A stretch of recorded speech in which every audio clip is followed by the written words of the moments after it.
नमस्कार, सुबह के 10 बज रहे हैं। वक्त हो गया है नेशन एट 10 का। आपके साथ मैं दीपिका सिंह। खबरों की शुरुआत करते हैं बड़ी खबर के साथ। जम्मू कश्मीर के पुंछ में आतंकी हमला, जहां आतंकियों ने सेना की गाड़ी को निशाना बनाया, वहां हमला किया। आतंकी हमले में सेना के 5 जवान शहीद हो गए हैं। इधर आतंकियों और सेना के बीच मुठभेड़ लगातार जारी है।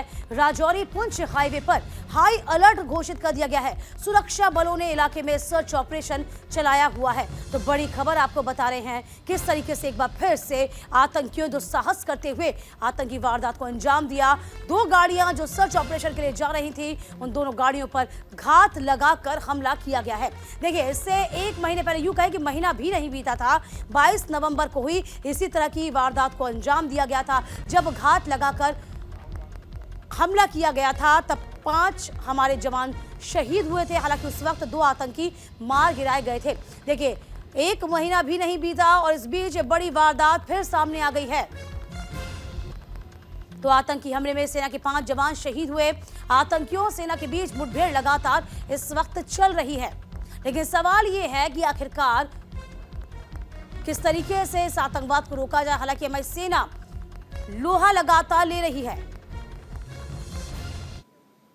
पाकिस्तान की तरफ से ये हर बार इस वक्त वो शायद सोचते होंगे कि वो अब कुछ नहीं कर पा रहे हैं घाटी के अंदर। तो अब जो साउथ कश्मीर में, और ख़ासकर जब ये इलाका जो पिछले 15-20 साल से शांत रहा, और अब अचानक एब्रोगेशन ऑफ आर्टिकल 370 के बाद इस इलाके में हम कुछ अधिक हरकत देख रहे हैं। और जिस प्रकार से एम्बुश हो रहे हैं, पिछली 1 महीने पहले 2 कप्तान भी मारे गए और 3 उसमें भी जवान शहीद हो गए। तो ये जो वारदात है, मुझे लगता है हम लोगों को थोड़ा सा अपने आप को भी अब नई सोच के साथ अपने को भी इस इलाके में देखना पड़ेगा कि कैसे हम लोग अपने आप को एम्बुश से बचा सके। इलाका वाकई बहुत बहुत कठिन है।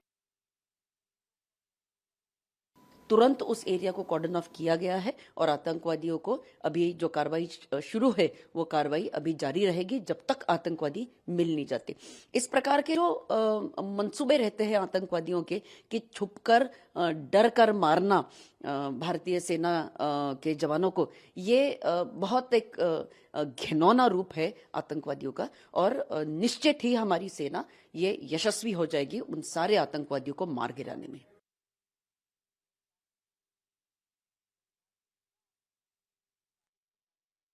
घिनौना करतूत इसे करार दिया और वाकई में घिनौनी करतूत ही कहा जाएगा, क्योंकि यहां पर आतंकवादियों ने अपना पैटर्न बदला है। पहले स्लीपर सेल के जरिए यहां पर किस तरीके से आतंकवाद फैलाया जा रहा था, और अब देखिए यहां पर तमाम बड़े बड़े जो अधिकारी हैं उनको भी टारगेट किया जाता है।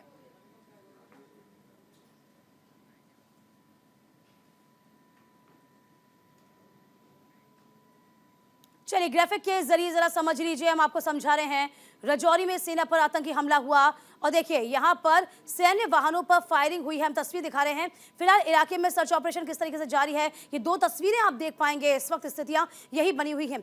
सैन्य वाहनों पर किस तरीके से पहले फायरिंग करी जाती है, इसके बाद आपको बता दें कि एक बड़ी सेना को टुकड़ी को वहां भेजा जाता है, जो अभी भी यहां पर इस वक्त लगातार मुठभेड़ चल रही है। इसी के साथ आपको बता दें, लगातार इस वक्त सर्च ऑपरेशन जारी है। सेना के 2 वाहनों पर हमला किया गया, एक ट्रक था और एक जिप्सी, जिस पर फायरिंग लगातार आतंकवादी कर रहे थे। आतंकी हमले में हमारे 5 जवान शहीद हुए हैं। थाना मंडी सुरनकोट रोड पर यह हमला किया गया था। 20 दिसंबर को आतंकियों के खिलाफ यह अभियान शुरू किया गया था। जरा समझिए, देखिए आपको बता दें कि लगभग इस साल की हम ये बात करते हैं तो इस साल बड़ी बड़ी वारदातों को अंजाम आतंकियों दिया है। हालांकि ये कहीं ना कहीं बौखलाहट भी है, क्योंकि धारा 370 जब हटी थी उसके एक सकारात्मक जो परिणाम सामने आ रहे थे, उसी नैरेटिव को खराब करने की कोशिश तमाम आतंकवादी अब कर रहे हैं। और देखिए, अब जो पैटर्न है, हम उस पैटर्न की बात कर रहे हैं, किस तरीके से वो जो पैटर्न है वो बदला गया है। पहले लगातार पत्थरबाजी हुआ करती थी, स्लीपर सेल काम किया करते थे, ये तमाम लोग एक्टिव हुआ करते थे। लेकिन अब सीमा पार से तमाम आतंकवादी घुसपैठ करते हैं और यहाँ पर तमाम तरीके से बड़े बड़े अधिकारियों को, सर्च ऑपरेशन जो करते हैं, तमाम जवानों को निशाना बनाते हैं। चलिए अब जरा ध्यान लीजिए, 20 अक्टूबर 2021 को क्या कुछ हुआ था, हम लगातार आपको बता रहे हैं। 20 अप्रैल 2023 को बादा ढूंढिया में सैन्य वाहन पर यह हमला किया गया था। ये लगातार जानकारी दे रहे हैं। 21 दिसंबर को सावनी में घात लगाकर हमले किए गए थे। 5 जवानों की शहादत कोई नहीं भूल पाया। पुंछ में 26 महीने में आतंकी हमले की चौथी बड़ी घटना है। जिस तरीके से मैं जिक्र किया था, लगभग इस साल की यदि हम बात करते हैं, इस साल सबसे ज्यादा आतंकी वारदात सामने आई हैं। तो फिलहाल आपको बता रहे हैं, हमारे तमाम जवान जो हैं बड़े पैमाने पर आतंकियों के आकाओं को मार गिरा रहे हैं। लेकिन 20 अप्रैल 2023 में आपको याद होगा गोलीबारी की गई थी, तब ग्रेनेड से हमला किया गया था। तब भी हमारे 5 जवान शहीद हुए थे। 21 दिसंबर 2023 यहां पर भी घात लगाकर हमला किया। देखिए, इस पैटर्न को यदि हम समझेंगे तो एक पैटर्न जो आतंकवादियों के द्वारा अपनाया जा रहा है वो यही पैटर्न है कि घात लगाकर हमला किया जाना। इससे पहले आपको बता दें, इस तरह का कोई पैटर्न आतंकवादी जो है इस्तेमाल नहीं किया करते थे। तब पत्थरबाजी हुआ करती थी, तब पत्थरबाजी किया करते थे। इसके अलावा आपको बता दें, टारगेट किलिंग यहाँ पर किया करते थे और जो स्लीपर सेल्स थे वो बहुत एक्टिव थे। लेकिन इस बार अब उन्होंने अपना पैटर्न बदला है और इसको एक घिनौना पैटर्न ही कहा जाएगा, क्योंकि सर्च ऑपरेशन में जो जवान जाते हैं, जो जवान तैनात होते हैं, उन्हीं को यहां पर घात लगाकर टारगेट किया जाता है, उनको घेरा जाता है, तब उनको मार दिया जाता है। ये बहुत बड़ी बात है। हालांकि जो इंटेलिजेंस ये कह रहा है कि लगभग 250 से लेकर 300 तक के आतंकवादी जो हैं वो घुसपैठ की योजना बना रहे हैं, घुसपैठ की तैयारी में। लेकिन हमारे जवान बकायदा मुस्तैद हैं हर एक मुश्किल का सामना करने के लिए। तो फिलहाल ये बड़ी खबर आपको बता दें, महीना भर नहीं बीता है और इस तरह की वारदात एक बार फिर से सामने आ गई है। हालांकि हमारे जवान पूरी तरीके से मुस्तैद है। सर्च ऑपरेशन लगातार जारी है। चलिए खबरों में आगे बढ़ते हैं, बात करते हैं लोकसभा की। लोकसभा राज्यसभा में तीनों क्रिमिनल लॉ बिल पास हो गए हैं। बिल को मंजूरी के लिए राष्ट्रपति के पास अब भेजा जाएगा। राष्ट्रपति से मंजूरी मिलते ही तीनों बिल कानून का रूप ले लेंगे। गृह मंत्री अमित शाह ने संसद में पेश किए थे बिल। पुराने केसेस पर भी नए कानून के तहत कार्रवाई की जानी है। तो राज्यसभा में तीनों क्रिमिनल लॉ बिल, भारतीय न्याय संहिता, भारतीय न्याय सुरक्षा संहिता और भारतीय साक्ष्य बिल गुरुवार को पास हो गए। बुधवार को ये तीनों बिल लोकसभा में पास हो चुके हैं। अब इन्हें मंजूरी के लिए राष्ट्रपति के पास भेजा जाना है। उनकी मंजूरी मिलते ही तीनों बिल कानूनी दर्जा ले लेंगे। आपको ये भी बता रहे हैं कि बिल पास होते ही राज्यसभा को अनिश्चितकाल के लिए स्थगित कर दिया गया।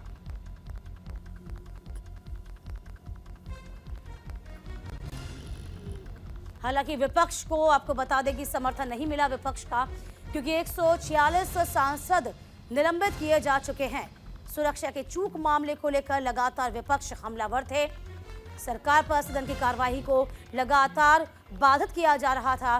पहले 143 और कल इनकी संख्या बढ़ाकर 146 कर दी गई। हालांकि अब लोकसभा की कार्यवाही को अनिश्चितकाल के लिए स्थगित कर दिया गया है। लेकिन इस शीतकालीन सत्र में ये 3 जो नए कानून बने हैं ये अब कानूनी दर्जा पाएंगे और इसी पर संसद में इसको ध्वनि मत से पारित कर दिया गया था।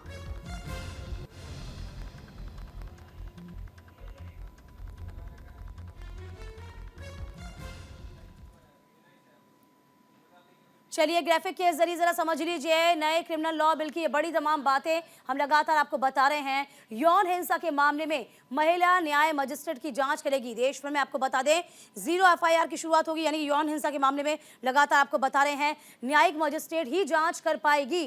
जी हाँ, देश भर में 0 एफआईआर की शुरुआत भी अब कर दी गई है। एफआईआर दर्ज करने की इलेक्ट्रॉनिक सुविधा शुरू हो जाएगी। जांच में फॉरेंसिक सहायता की भी शुरुआत की गई है। बात यदि हम गंभीर अपराध की करेंगे तो गंभीर अपराध में भी जांच डीएसपी स्तर के पुलिस अधिकारी करेंगे। अब ये इस कानूनी तौर पे शामिल हो जाएगा। इसके अलावा आपको बता दें 3 साल से अधिक और 7 साल से कम की सजा पाने वाले अपराधों में प्रारंभिक जांच शुरू कर दी गई है। ये भी आप जान लीजिए, क्योंकि ये जो बिल है सीधे सीधे आपसे संबंध रखते हैं, इनके बारे में आपको जानना बहुत जरूरी है। बीएनएस में जमानत का अर्थ सरल बना दिया गया। पहली बार विचाराधीन कैदी को जमानत पर शीघ्र रिहाई प्रदान करने का प्रावधान है। दोष मुक्ति के मामलों की हम बात करते हैं तो जमानत को सरल बना दिया गया है। ठीक है, इससे पहले इतना सरल नहीं था। पहली बार अपराधी को प्ली बार्गेनिंग में कम सजा दी जाएगी। देखिए, ये तीनों जो नए क्रिमिनल लॉ बने हैं, इनकी खास बातें हम लगातार आपको बता रहे हैं, जिन्हें आपको जानना बेहद जरूरी भी है। तो फिलहाल देश भर में 0 FIR की शुरुआत हो जाएगी। इसके अलावा ये भी जान लीजिए कि यहाँ पर यदि रेप का मामला आता है तो यहाँ पर फांसी की सजा का प्रावधान होगा। मॉब लिंचिंग यदि होती है तो मॉब लिंचिंग में भी फांसी की सजा का प्रावधान किया गया है। तो तमाम बड़े बदलाव इस बिल में रखे गए हैं। तो फिलहाल संसद में ध्वनि मत से ये बिल पारित हो गए हैं और अब कानूनी अमली जामा पहनेंगे ये बिल। तो राष्ट्रपति की मंजूरी मिलते ही ये कानून बन जाएंगे। तो पुराने केसेस पर नए कानून के तहत ये कार्रवाई की जाएगी। चलिए अब बात करते हैं एक नई मुसीबत की। जी हां, कोरोना के नए वेरिएंट ने कैसे लोगों की टेंशन को बढ़ा दिया है, इसकी बानगी लगातार सामने आ रही है। राजस्थान में नए वेरिएंट के 2 और मामले सामने आ गए हैं। JN.1 के कुल 21 नए मामले दर्ज किए गए हैं। विश्व स्वास्थ्य संगठन इस पूरे मामले पर अब गंभीर हो गया है।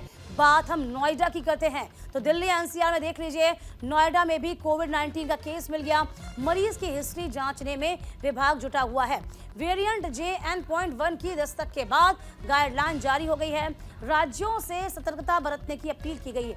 चंडीगढ़ में मास्क की वापसी हो गई है। देश में कोविड-19 के सक्रिय मामलों की कुल संख्या 2669 हो गई है। तो कोरोना संक्रमण से एक की मौत की खबर भी है।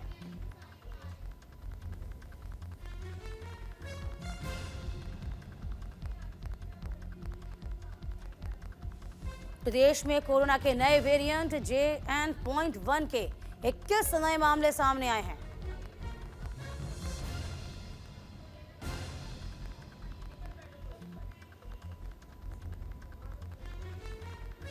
JN.1 के कुल 21 नए मामले दर्ज किए गए हैं। ये नए वेरिएंट ने लोगों की चिंताएं बढ़ा दी हैं, स्वास्थ्य विभाग की चिंता बढ़ा दी।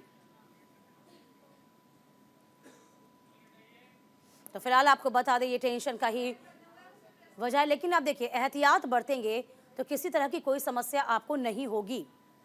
ये जान लीजिए, चूंकि राजस्थान में नए वेरिएंट के 2 मामले सामने आए हैं। चलिए ग्राफिक के जरिए समझ लीजिए आप कि किस तरीके से इस नए वेरिएंट ने टेंशन बढ़ाई है। देश में कोरोना के नए वेरिएंट JN.1 के 21 नए मामले सामने आ गए, जिस तरीके से हम जानकारी आपको दे रहे हैं। गोवा की बात करते हैं, इससे संक्रमण के 20, जबकि केरल में 1 केस मिला है। वहीं महाराष्ट्र का जिक्र कर लेते हैं तो महाराष्ट्र में भी 1 मामला सामने आया है।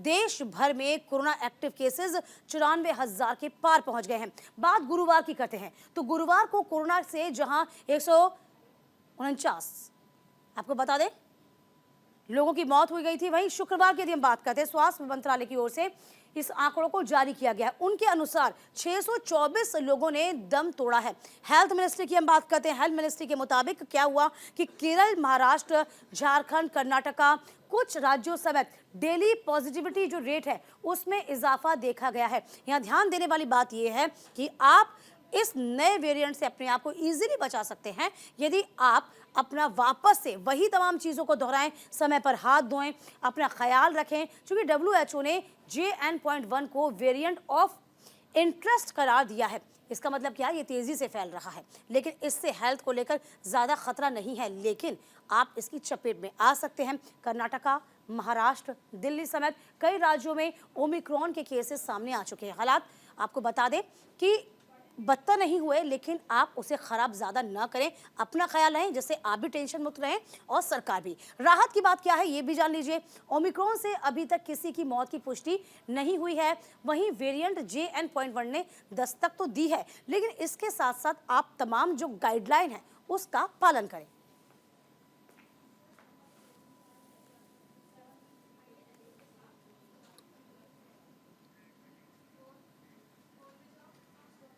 चलिए बात कर लेते हैं ठंड की। ठंड ने एक बार लोगों से परेशानियों को दोगुना कर दिया। उत्तर भारत में शीतलहर की अब शुरुआत हो गई है। जी हाँ, दिल्ली NCR में तापमान में गिरावट लगातार जारी है। पहाड़ी इलाकों में बर्फबारी का दौर जारी है। मैदानी इलाकों में बर्फबारी से ठिठुरन बढ़ गई है। तो देखिए, जैसे जैसे साल नजदीक आ रहा है ना, और वैसे ही वैसे ठंड का जो असर है वो शुरू होता जा रहा है। तो देखिए, ये खूबसूरत नज़ारे जो आप देख पा रहे हैं, ये पहाड़ी एरिया के हैं, चाहे जम्मू कश्मीर की हम बात करें, हम उत्तराखंड की बात करें, जोशीमठ की बात करें, तमाम जगह जो आप देख पा रहे हैं, गुलमर्ग की बात करें, ये देखिए वहाँ पे खूबसूरत नज़ारे हैं, लेकिन इन्हीं नज़ारों का जो असर है वो अब उत्तर भारत में देखने को मिल रहा है। तो फिलहाल दिल्ली एनसीआर में तापमान में गिरावट लगातार जारी है। तो जैसे जैसे साल का अंत नजदीक, इसी की तरह ठंड का जो सिलसिला है वो बढ़ता जा रहा है। तो वादियों में नज़ारे तो खूबसूरत हैं, लेकिन इन खूबसूरत नज़ारों की वजह से पर्यटन में तो इजाफा होगा ही, लेकिन ठंड भी अब चरम पर धीरे धीरे पहुंचती जाएगी। तो दिल्ली एनसीआर में तापमान में गिरावट जारी, पहाड़ी इलाकों में बर्फबारी का दौर जारी। तो उत्तर भारत में शीतलहर की शुरुआत है। दिल्ली एनसीआर में तापमान में गिरावट जारी है।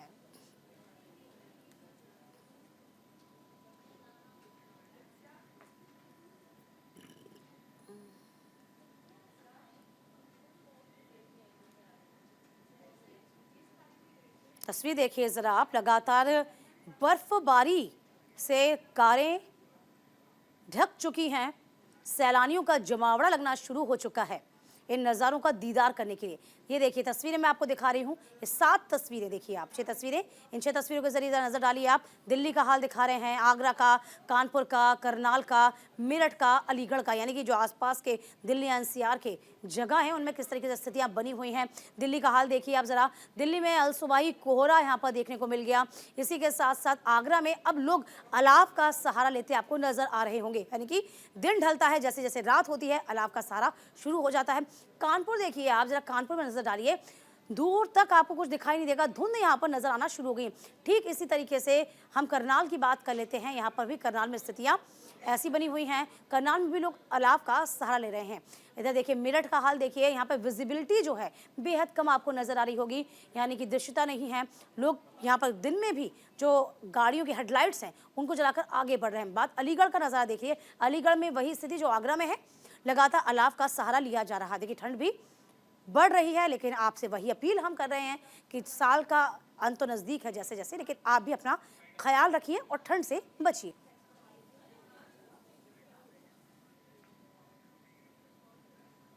और इसी के साथ इस बुलेटिन में अभी के लिए बस इतना ही।